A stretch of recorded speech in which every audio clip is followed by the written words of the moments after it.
Welcome everyone! In this video, we are in the Ultra League showcasing another very powerful team featuring Poliwrath. Poliwrath on team number 2 from my top 5 best teams. My goodness, this thing has been buffed to the moon and it will be in the back along with Registeel. For Team 2, Registeel can be quite the closer. It can prove to be a decent safe swap as well, as it can apply intense shield pressure to the opponents or just outright flip switch in many circumstances. And rounding out the team, good old tried and true Giratina on the lead. Very, very solid lead, especially now with there being less Steelix in the meta. Giratina can roam free. Poliwrath was amazing last season and was easily my favorite Pokemon in Ultra. It is even better this season if you can imagine. But here we go, had a Tentacruel lead. That's a fantastic lead for Giratina. That's why we're leading with it. A lot of people looking to counter Poliwrath on the lead, and Giratina shuts that down. They safe swap a Swampert, and we shield the Hydro, thinking there's no way. They bait on the first move, as most trainers will let it go, knowing that they survive, so good on them. They landed a cheeky little bait there, but we do get off an Icy Wind, which will allow us to very comfortably survive an Earthquake and perhaps even another. I really wasn't sure on this second one, but I'm going to trust and commit to this farm down. Trust in the Icy Wind debuff and the bulk on Poly. We survive with a slither of HP. Holy smokes. And we do go for the Scald, but in hindsight, probably should have gone for that guaranteed debuff with the Icy Wind, because I'm sure that they will look to get off a Blizzard here. We don't get that debuff, so yeah, slight misplay there. This was the first battle of the day with the team, so still working out the kinks, but I think we'll be okay. We brought in Reggie onto the Tenta, and they had a Mandibuzz in the back. They were ABA weak to Reggie. Holy smokes, good game to them. Team number 2 from my top 5 best teams was absolutely putting in the work in the Ultra League. And here we go, Jellicent, nice shiny Jellicent here on the lead. Generally pretty good for Giratina, although Jellicent, of course, can fight back with the threat of the very hard-hitting, super effective Shadow Ball. But we're going to get off the Shadow Sneak as we do get to our move first here. And we get a very early shield from this Jellicent. I'm going to actually return the shield, but they bait again. Holy smokes, we were getting baited left, right, and center in the Ultra League. Gonna have to make the adjustment moving forward. People love to bait in the Ultra League, it seems, at least on day 1. But we do let that next move go. Can't afford to go completely down on shields. And we will look to get off yet another Shadow Sneak. They let that go, and now all we need is a Dragon Claw here to take out this Jellicent. I don't expect they will shield this. They do not, and they let the Jelly go down, and just like that, we win lead. And they've got a Reggie of their own in the back, and we will survive the lock-on farm down long enough to get off a Shadow Sneak here. Doesn't do a whole lot, but every bit of damage definitely comes in handy on a Pokemon as bulky as Registeel. So now we're going to bring in our Poliwrath. They got a nice resisted farm down. We're going to let this go. We survive it, quite bulky as well, but they get a very lucky attack drop on their end, and they've got a Como-O in the back. Very interesting. So gonna go for the super effective Icy Wind and then bring in our own Reggie here. We're gonna have to take a bit of the sting off of that attack stat, because I am sure that we will get hit with a close combat from this thing. And they do go right for the close combat. We don't want to give them a shield advantage, knowing that they have a very healthy Reggie still lurking on their team. Gonna go for the Focus Blast. They let that go. And now we're in a very good spot here. We have the energy lead, gonna go right for this Focus Blast. If they want to put up a fight, they will shield, but they let it go. That's a good call from them. They had the call that we would maybe Zap Cannon bait to win that one, because we just needed to shield theirs. We would have gotten off a Focus Blast and definitely farmed down with Poliwrath, but good game to them. So nice to see Poliwrath getting some love in Pokemon Go. This thing is so good now, guys. But here we go, Suicune, fairly neutral lead, so we go into Poliwrath and we draw out an opposing Giratina here. And let me tell you guys, Icy Wind has worked wonders for Poliwrath. This matchup is now exceedingly better. We win the twos and the zeros. Giratina does take the ones, I do believe. So we're going to actually give up an early shield to let them know we mean business. That might not be the best idea, as obviously we survived, but I wanted to get off an icy win first. But they do get to another Dragon Claw there, as they do thoroughly outpace us, but the Dragon Claws don't do a whole lot, especially after we begin to get these icy wins off here. So yeah, now we will just let everything go and see what they want to do. They're getting quite low here. If I were them, I would actually just take that shield advantage and go on from there, because it's not trending in the right direction for this Giratina. Gonna go for another icy wind here, and they shield. So yeah, a little inadvisable for them, but inadvisable for us to give up an early shield there. But I just wanted to control the alignment with a Pokemon like Suicune. You really don't know what they could have in the back.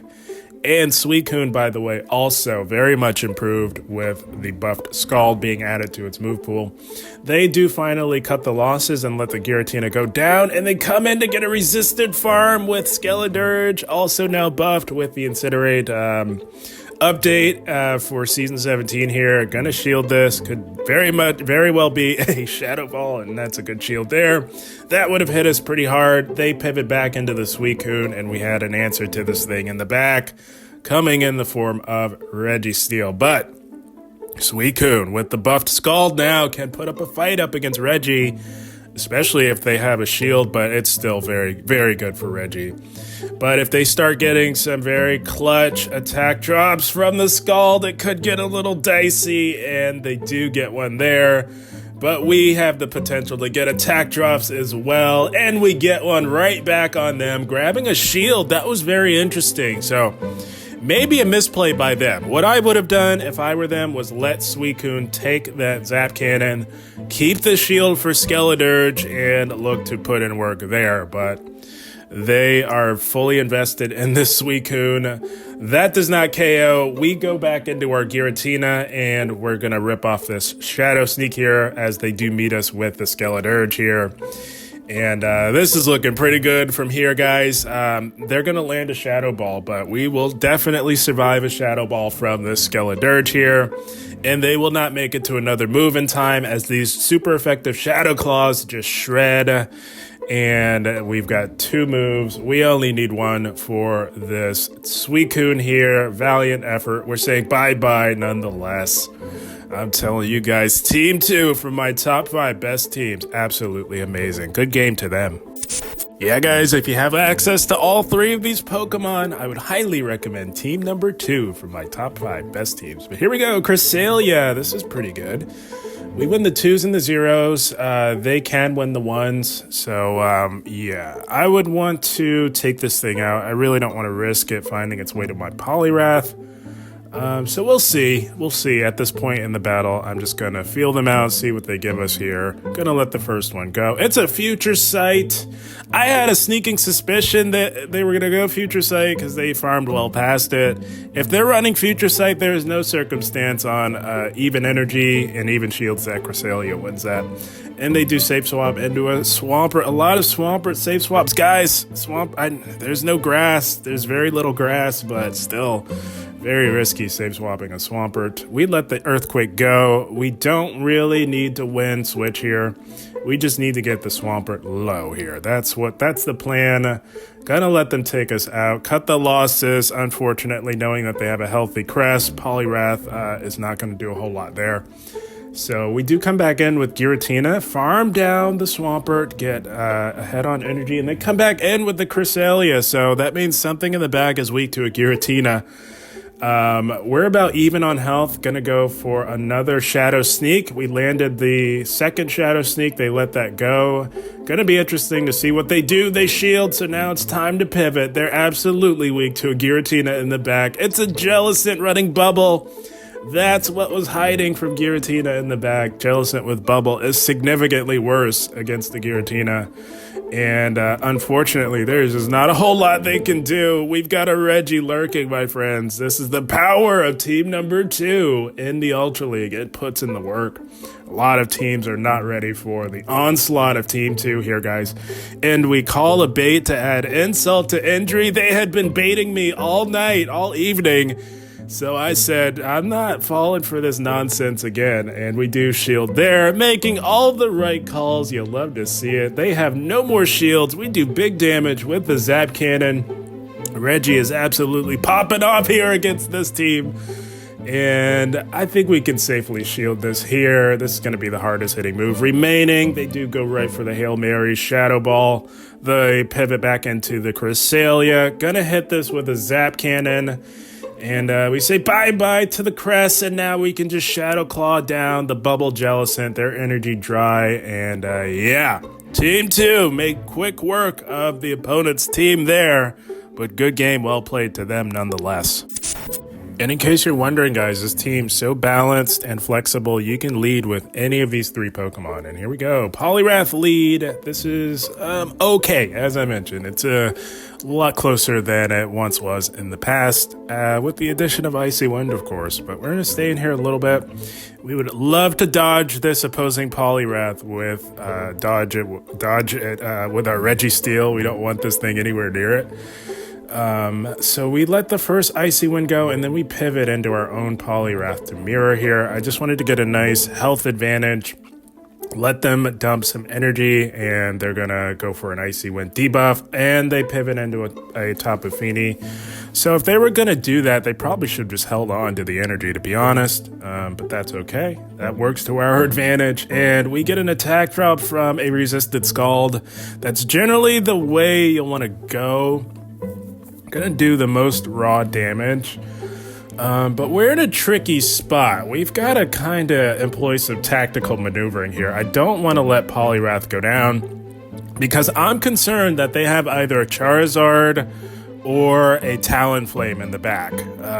So their ABA Water, no respect for an electric type. I was seeing quite a bit of this in the Ultra League. People we're just not acknowledging electric types whatsoever. So yeah, I wanted to get out of there and preserve Poliwrath with a little bit of health just in case they had a fire type in the back. And they meet us. They come back in with their own Poliwrath. We're down a shield, but we've got energy here. Gonna go for another Dragon Claw here on the opposing Poliwrath. I don't think this will quite KO, but we should take them out with a Shadow Claw, and we do. Surviving with a slither of HP. Gonna be interesting to see what they come in with here. They're thinking it's a Skeledirge, so it was a fire type. It wasn't the Charizard or Talonflame that I was thinking, but it was certainly fire. I had a sneaking suspicion that they would have one in the back, so now we've got some thinking to do here. We're going to come in with Reggie and try and get a shield down here. I think the win condition lies with our Poliwrath, although we are quite compromised with our HP a little bit. Gonna let all this go and just try and get that shield down from the Skeledirge. If we can do that, we should hang on long enough to get to a super effective Scald on this Skeledirge here. Gonna just pressure them to throw. We do get a clutch attack drop there. So we're going to let this go and put the hope and faith into Poliwrath. We survive. I don't know if they undercharged that. They might have undercharged that. But we have to shield this, of course. And we should be okay here. It is the Disarming Voice. They're running a 5-turn move, so very difficult for them to catch. We're just getting more and more energy, but we have to throw here. They were very close to a Surf. We cannot risk them getting off a Surf at this health range. We take out the Fini with an Icy Wind, and we were just one counter off from the Scald. The damage has been buffed. It has Stab, and we're saying bye-bye to the Flaming Crocodile. Holy smokes, Poliwrath putting the team on its back to close strong. You'd love to see it. Good game to them. Had a fun time in the Ultra League. Yeah, the meta is very fun. And here we go. Tapu Fini leads. So this is somewhat okay for us. Tapu Fini has to successfully bait to win the twos. They do win the 1s and 0s, of course, going straight Moonblast. So we're gonna just go for a shield here. As most Tapu Finis know that a Giratina can survive one, so they generally go right for the Moonblast. It's very expensive to not go for that. So we do successfully call the Moonblast, and we do shield that, and they pivot into a Charizard. So you will often see a Charizard or some sort of fire type with Tapu Fini. ABA weak to an electric if it's a fire flying, but they cover each other very well if you can imagine. And we're going to look to catch the Dragon Claw on the Poliwrath here. Poliwrath is pretty expendable, especially knowing that we gave up an early shield. So we're just going to let this go, and I do believe throw a move to control alignment because we'd really love to have our Registeel on that Tapu Fini, of course. I'm not sure what else they could have in the back. Generally, if it's Tapu and a Zard, they've got a Cobalion or something like that in the back. But no, they're running double fire behind the Tapu Fini, and we just can't get out of this matchup. We definitely can't get out with energy, so we might as well debuff it on our way out. The switch clock is just not up for us, unfortunately. So what we're going to do, we got that debuff off. We're going to go for a very ambitious and aggressive farm down here.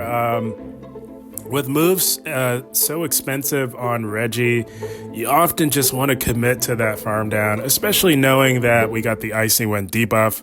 So yeah, we're going to fully commit to this farm down and leave with energy to threaten that Skeledirge. We have to start getting those shields down if our Giratina has any hope of doing anything against that Skeledirge there. So we are loaded, going to go for the Zap Cannon, fully capped out on energy here. And they are now shielding. No attack drop, which is unfortunate. I don't know if we should stay in to try and put this much pressure on, but we do anyways. Allowing them to load up on energy that can threaten us everywhere on our Giratina. And now that might have been a bit questionable, but I really wanted to get that last shield. We just have to call that they're going to Disarming Voices, and they do Disarming Voices. Baiting, I think a Shadow Ball absolutely would have KO'd us from that range. And I'm glad we called the bait. Like I said, guys, they had just been baiting all evening in the Ultra League. I said I just had to dig my heels in and just call a bait, and it paid off. Could have gone the other way, but it's a 50-50 call. We get to this Shadow Sneak, and we're saying bye-bye to yet another Skeledirge. Just a little too slow with the 5-turn Incinerate fast move. Good game to them. Yeah, if you want to run Team 2 and you don't happen to have a Reggie, A-Slash could also work. You'd have to rework how you align the team, but A-Slash can work. I've run that one in the past as well with Poliwrath. But here we go. Had a Greninja lead. We safe swap into Poliwrath, and they beat us with a Golisopod. So this matchup gets very interesting with Icy Wind, guys. We're just going to go straight Icy Wind, and if they're not running Aerial Ace, we can actually flip this, and it doesn't look like they are. They would have certainly gone Aerial Ace if they had it, so they're likely running X-Scissor, which is both of those are resisted, of course, with our water fighting typing. And it doesn't look like they are. They're just going straight Liquidation, hoping for a defense drop, but they do get it there, but we've already debuffed them twice, taking a lot of the sting off of this attack output from the Golisopod, and now they're just going to go X-Scissor, seeing that they got the defense drop, but I think it's just too little, too late. We're going for another Icy Wind, and they're going to have to give up a shield if they want to take this mid-game matchup. They do not want to give up the shield, knowing that they have a very squishy Greninja on their team. So going to be interesting to see if they do bring back in the Greninja. They do, and these counters are absolutely shredding through the Greninja, and they want to go for a farm down, it seems, and allows us to get off an Icy Wind. Resisted, but it does add up. They are now debuffed, and we're going to bring in our Reggie here. But Greninja, about as spammy as it gets. It is the spammiest starter Pokemon with Hydro Cannon now, with Water Shuriken in its move pool. So, we do shield the first Hydro, although it is debuffed. This thing is absolutely loaded, and it's already at another Hydro Cannon. Holy smokes. So that is a justified shield there. We are just going to bank a move now and then pivot into our Giratina. They were just a little too happy to stay in there on our Reggie, so I don't know what they have cooking up in the back. It's a Tentacruel. They were triple water. I'm telling you guys, there was zero respect for the electric types. Seeing this type of team comp is likely going to force my hand into building an Ultra League Lantern. I might just do that today. Stay tuned for that. We will see. But holy smokes, zero respect for electric types. Day one of Ultra. It was quite astounding. Understandable to an extent. I mean, there aren't too many, but my goodness. The disrespect of the electric types in the Ultra was quite astounding. They go Blizzard. We shield that. I think we're in a good spot here. We are now grabbing shields from them and gonna go for another Dragon Claw here. I would like to try and maybe catch a move on the Reggie. I think that's the play I go for. They don't want to stick around for that. They pivot back into the Greninja. So we have no shields. We have to let this go. They are no longer debuffed, but we do survive. And now we can lock on down this Greninja here and go for a Zap Cannon. Now, this matchup has been dragging on for quite some time. I am well aware that a timeout victory condition could be in play. We saw a brief glimpse of the timer there. It was at 12 seconds. We throw the Zap Cannon. They dumped some of that energy, and they just do not have enough time to get off another move. We win the timeout victory in the Ultra League. Good game to them. Yeah, with the meta shift for the Ultra League, I've got some Pokemon to build. I might build a Lantern as well as my Tentacruel finally. But here we go. We had a mirror. I safe swap out of that into Registeel, and they meet us with a Poliwrath of their own. So the one time I safe swap the Reggie, we get hit with this. That's very unfortunate. And also unfortunate that we don't get the attack drop. That would have been really nice for us. But we do get a shield. So seeing that, I think we'll just cut the losses and take the shield advantage and look to play on from there. They're not going to allow us to get off another move. Probably, maybe should have, yeah. No, it's fine. We're going to let them dump that energy and, of course, look to align our Giratina back onto the Poliwrath. Up a shield here. I'm going to go for the Dragon Claw. That's really all you do up against Poliwrath, of course. And it will slowly but surely chip away at the bulky Poliwrath here. We can survive one move, so we will let the Icy Wind go. And look to put in a little bit more work here. Oh my gosh, this Poliwrath absolutely terrorizing our existence here. This is awful for us. The Dragon Claws are just not doing enough. And knowing that they have their own Giratina, I really don't know what else they could have in the back. We have to shield this to preserve a little bit of health here. Now we'll swap to clear the debuffs. And they got a Golisopod in the back. Oh, the stars are not aligning thus far. They just have an answer at every turn, it seems. And, of course, they're running Aerial Ace. So, yeah, this is not trending in the right direction. They just had all the right answers no matter what we did here. We do get the attack drop, but I think it's just a little too late. That Giratina is still way too healthy in the back. Very similar team to ours, very weak to a normal type lead such as Greedent, but it happened to align very well with our team here. Yeah, this is not going to go our way, I don't think. They're just going to farm us down, and the Giratina is just too healthy. The Poliwrath is still relatively healthy. This is just a total wipeout. Holy smokes, they're running circles. We exit stage left. This one's not going to happen. Oh, yeah. Not a whole lot we could have done there. Good game to them. That's the team, my friends. I can't win them all, but I will definitely take a 4-1, no problem, any day. So yeah, Team 2, I was very excited to give a try. Day 1 of Ultra League, it put in work quite a bit. Very flexible and versatile team. A lot of bulk on this team. Like I said, the team quite flexible. You can run it in any order. I chose Giratina, just anticipating a lot of Talonflame leads. We do quite all right up against Poliwrath as well, so I was seeing Giratina as the most flexible lead starting out. But again, you can lead with any of these three Pokemon and have very good success in the Ultra League. Team 2, amazing. But guys, I had a blast. I hope you all enjoyed. As always, I thank you for watching and keep up the grind. Thank you guys.